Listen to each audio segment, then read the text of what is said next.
Good morning everyone, I am Khushi Kumari from BCom first sem and today I am here to present a PPT on the law of diminishing marginal utility.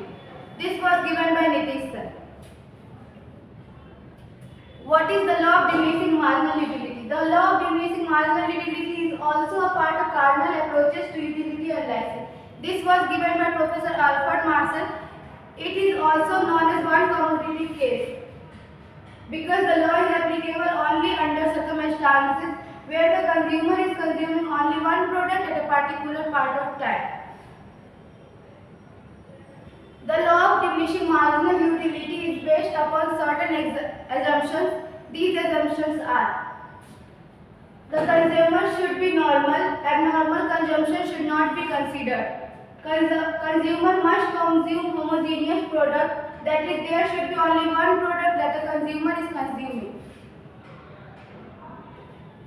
The consumption should be continuous, that is, there should be no time gap between the units of consumption. The consumption should be through a standard unit. There, the unit with which the consumption is done should neither be too big and should not be too small.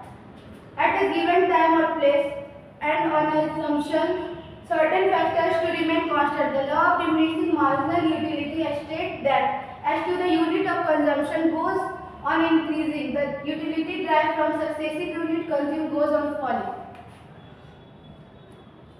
This can be explained with an example. The consumer is consuming one additional unit of orange. The MU curve starting from its maximum and continuous falling. If the consumer consumes 6 units of orange, the U curve is at its maximum and MU curve touches the x-axis and becomes 0.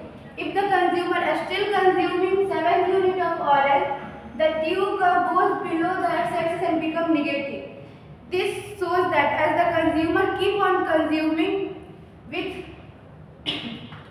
with every successive unit consumed, the MU diminishing. The MU curve which is sloping downward and touches the x-axis and becomes 0 and even goes below the x-axis shows the application of the law of diminishing marginal utility. Thank you.